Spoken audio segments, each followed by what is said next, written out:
We are doing a deep dive into a collection of flash memoirs. It's called I Never Liked the Weather on Pluto. And our mission really is to unpack this life lived at an incredible velocity. It's a journey that's just defined by this relentless, sometimes, self-destructive search for self. Right. He's constantly bouncing between these chaotic personal moments and these really deep, often bizarre philosophical quests.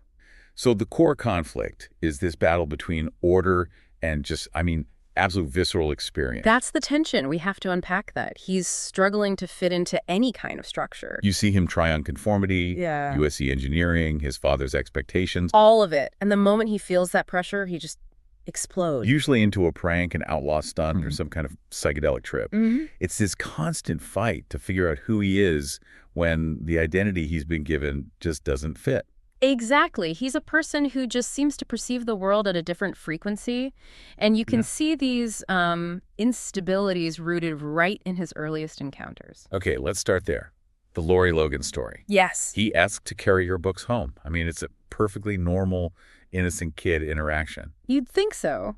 But within minutes, they're alone in her house, and she comes out wearing one of her mother's silky black dresses. And red high heels. And red high heels, dancing to Sing, Sing, Sing. It's this immediate, really jarring leap from innocence into this highly performative, unstable adult world. And it gets shut down just as fast. The mother's angry intervention sends him running. And that's the lesson, right? Attempts at normal social connection can just spiral into this overwhelming, confusing adult volatility. That intensity carries right onto the playground, doesn't it, with dodgeball? Oh, absolutely. It gets deeply internalized. He's the designated ball monitor, which is this little position of authority. And he gets obsessed with the smell of the rubber balls. Such a specific detail. It is. And then he has this moment of spectacular, fleeting social greatness. He's the last one standing. He's dodging Toby's throws like a pro. But that greatness is immediately punished by his own body. Immediately. The effort, the sheer focus. It leads to overheating, tunnel vision, and then he just collapses on the field. So the conclusion he draws is, the price of greatness was too high. It's this idea that achieving things in the conventional way just costs too much of himself. and if social success costs that much, social failure is, well, it's devastating. Twist party. The twist party. He gets stuck with Grace, big hunk, and has to fake being sick to escape. And then that silent drive home, followed by one of the most cutting maternal lines in the entire collection. I don't think you should go to any more of these parties. You're not the right type. That phrase, you're not the right type. That's basically the engine for all his defiance, isn't it? It's Yeah. like it gives him permission to stop trying to be the right type. So what's his first big act of self-created chaos after that? The science experiment. Fire in the sky? It is magnificent in its recklessness. He's using his father's actual gas fireplace spigot inside the house. And attaches a huge plastic suit bag to it to launch this massive flammable balloon. Tied to a burning Pall Mall cigarette. Yeah. The risk of setting the entire house on fire is just staggering. And this is where you see the religious symbolism pop up. He knows it's dangerous. He instinctively touches his St. Christopher medal. The one his Catholic grandmother gave him for protection. Yes. So he's actively manufacturing chaos while at the same time demanding spiritual protection from it. That's the internal conflict right there. And that self-created chaos is in total opposition to the external order that institutions try to impose on him. Like in the math classroom in Torino, With Mr. Stringer. the teacher who's literally enforcing structure with whizzing chalk, demanding they follow Bodhi-M. Brackets, order, divide, multiply, add, subtract. It's the ultimate unyielding universal structure. You have to follow the steps, period. Yeah. It's the exact kind of non-negotiable order he's always fighting against. And the memoir immediately contrasts that clean mathematical order with the deeply unnerving reality just outside the classroom wall. The football goes over the wall, and he has to get it from the cuddlingo. This large, silent institution. He sees these figures in dark robes, an old man with gnarled teeth trying to grab his leg. It's surreal. It's this chaotic, gothic underbelly of reality sitting right next to the logic of math. And his ability to handle that kind of volatility, you have to think it's influenced by his family. The new car negotiation scene. With his father, yes. It shows that inherited capacity for just explosive anger. It's a fantastic vignette. The father saves his money. He negotiates hard for this Plymouth Belvedere. And then the moment the salesman realizes he's paying cash, And they lose their financing profits. the smiles just drop. And the father's reaction is just volcanic. He hurls his coffee at the plate glass window, splattering the new cars. And that's where I paused. You have to ask, was that just volatility or was it a really warped lesson in how to fight the system? A good question. He even notes that his father's diminutive build is probably the only thing that saved him from a beating. So this high family-modeled tolerance for danger, it sets a precedent for the defiance we see from him and his friends, like Staley. And we see the catastrophic results of that play out almost immediately in the band practice in Gloria. The night starts with stolen bourbon and grapefruit juice. Staley drinks the whole thing. And the fun just stops. He starts shivering violently, collapses.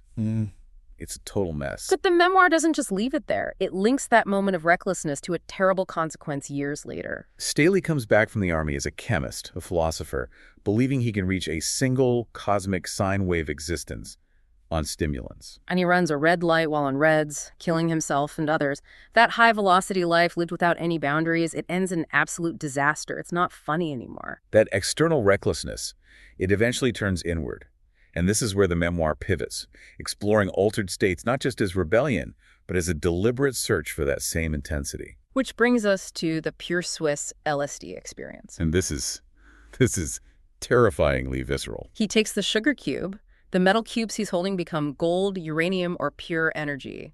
The room throbs red. And his friend Donatella's smile, in his mind, looks demonic. The chemical experience just cranks his feelings of isolation and paranoia up to the absolute extreme. He feels totally alone, believes everyone is an enemy. It all culminates in this panic trip to the hospital, where a doctor has to hold his hand up and literally shout at him. "This is your hand! This is your hand!" It's the expert system, the doctor, desperately trying to reimpose a basic physical reality that he's actively trying to escape. He wants transcendence, but his body is just fighting back against that dissolution of the self. Now, you contrast that breakdown with Jerry Dubinsky. The pre-farm student. Right. He goes from this soft-spoken commuter to a radical with an afro handing out acid at a rooftop party. But his trip manifests as pure structural paranoia. He sees a security guard and just starts screaming. He's a robot. Can't you see that? He thinks they're trying to computerize our minds. And his doctor father has to pick him up, which results in Dubinsky just retreating, completely back to conformity. Cardigan, slacks, short hair. For him, the price of chemically induced greatness was instantly and permanently too high. He traded transcendence for safety. So after seeing these chemical shortcuts fail so catastrophically, the protagonist shifts his focus.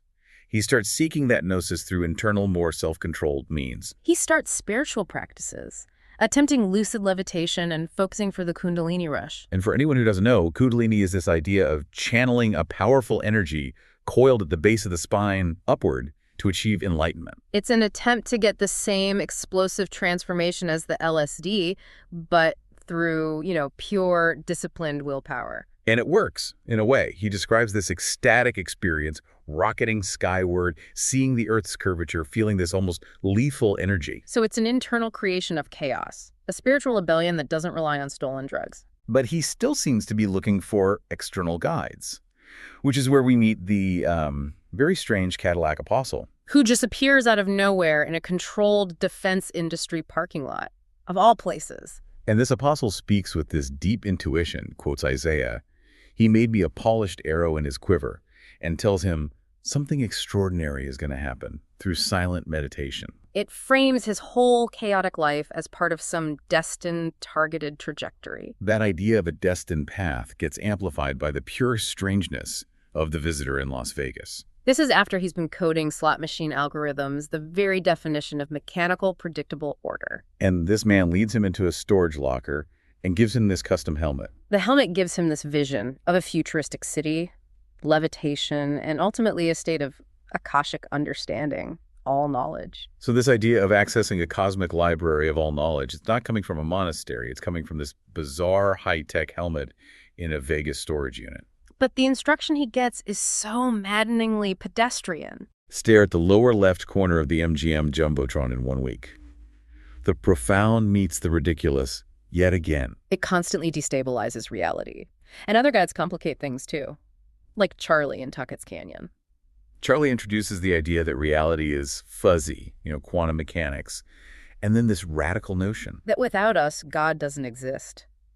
The idea that the spiritual realm needs conscious beings exercising their will to create energy. That concept that we create the spiritual through our own will is so different from William Allen Reinert. Oh, Reinert, the guy on the promenade who lives off garbage for psychic energy, insists particles don't exist, and has this wildly specific conspiracy theory about geneticists using brain implants and cloning. To create a perfect human by deleting bad memories.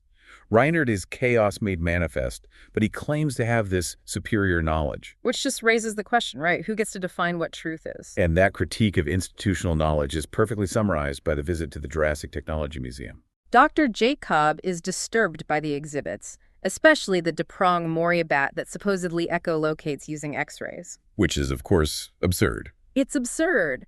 But if a museum can deliberately falsify knowledge about a bat, how can we trust the establishment on the truth of anything, including our own memories? And the neurophysiologist there says memories themselves are artificial constructions, tainted by imagination. So if your memories are fabricated, what is the self you're even trying to find? It all ties back to his need to seek truth outside his father's structured world. The final conclusion that breakthroughs rarely come from the establishment, like Einstein and the Nobel, that just confirms his whole worldview. The conflict between that structure and his need for spontaneous creation, it all comes to a head during the dinner argument over the 10-year plan. With his father, yes. This is the ultimate confrontation of two worldviews. The father, the business professor, insists on mapping out success, strategy, milestones, goals. It's applying Bodhi MS to a human life. And the protagonist, with Chrissy's support, just rejects the entire process. His plan, he says, is to meditate and occasionally pirouette through the stars. And Chrissy defends this by framing the Grateful Dead not as a band, but as a community, a way of life. They're choosing process over product, experience over milestones. We see that same rebellious energy at Bukowski's party in the Black Underwood. After he rescues Bukowski's lost poems from a computer, the whole atmosphere just turns. He delivers that incredible literary insult to an actor, "Your eyes are dead," and then this massive fight erupts between Bukowski and his girlfriend Linda. But the chilling part is the image of Bukowski immediately turning and just typing furiously on his Underwood, totally absorbed in the chaos he created and is now documenting. The chaos isn't just destructive frame, it's fuel. But the absolute peak of physical outlaw action, the ultimate rejection of safety, has to be Flight Path. He is literally taking himself airborne. With 10 huge clown head balloons and stolen helium, he launches himself in an aluminum lawn chair, forcing his neighbor to release the anchor at, Kuaro gunpoint? While listening to Funky Kingston, it's almost cartoonish, but the danger is absolutely real. And that detail, the terrifying view of the KLM 747 with its black nose matching the clown heads, is just an incredible image. When the Coast Guard rescues him, spinning him like a housefly, he's cuffed, calls himself Ralph. But the real reward wasn't the stunt. It was his girlfriend's girlish spark, her renewed admiration. The radical nonconformity provides this ultimate relational validation. Before we get to the really absurd conclusion, we have to touch on the mother's full arc. It's this tragic parallel of rebellion and then eventual frailty. You see the contrast between her life as a bored housewife in Memoir and the vibrant life she had before that, the scholarship, the New York adventure, working on microfilm for the war effort. Being courted near the folk singer Josh White, she had her own profound, spontaneous life. And the memoir contrasts that with her final state in Maman III, pureed food, just reflexively opening her mouth. Yet even she had her own late-life rebellion, being passionately and sexually involved with Jake, a man 30 years younger, well into her 80s. She followed her own desire, just like her son. The memoir saves some of its most tragic, comic, and existential weight for the supporting characters at the end. George Papoulis. His attempts at love are just disastrous. The date with Nancy Malloy where he insults her massive black bush. Which leads to his rejection and hospitalization for schizophrenia. It's brutal. But then his later date, after 3 margaritas, with Charla, who has 3 kids. It culminates in this moment of genuine, shared melancholy. They realize they were both just treading water as fast as I can. And Papoulis' question, why was I dealt his hand, is such a critical counterpoint. How so? Well, the protagonist chooses the chaos. Papoulis feels like he was dealt the chaos. It's a huge difference. And then the finale. The supremely bizarre ending in the box. Grandpa Lamprey's catastrophic gene therapy experiment. It results in his brain being placed in a rectangular glass aquarium with a camera and a speaker. So the key to post-physical life, Wasn't the helmet or the levitation.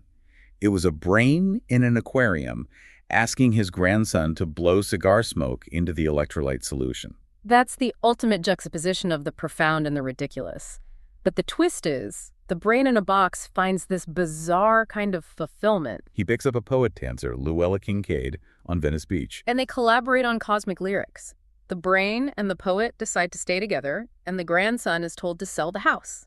Complete transcendence into absurdity. That's a powerful point to end on. That transcendence might look a lot weirder than we expect. This whole collection, it's just a masterclass in condensing a lifetime of searching into these explosive vignettes. It is. It's that constant tension between the rigid systems he tries, fondomesis, coding, the 10-year plan, and those spontaneous moments of self-expression. And if we connect this back to what Charlie said in Tahquitz Canyon, That the spiritual realm relies on conscious beings exercising their will to create energy. then the protagonist's entire chaotic life, his deliberate recklessness and relentless searching, it becomes the ultimate act of creation. It's the absolute refusal to be numb, no matter the cost. So what does this all mean for you, the listener, taking all this in? The text closes with the protagonist holding a luminous egg in a place called Aether, deciding the fate of millions of star clusters, claiming everything is finally in order. Given all the chaos and struggle we've talked about, does true control or order only exist at those extreme, isolated internal moments when you are totally removed from the messiness of everyday life? Or is the struggle itself, that constant tension between structure and explosion, the ultimate act of creation? Something to think about the next time you decide to pirouette through the stars.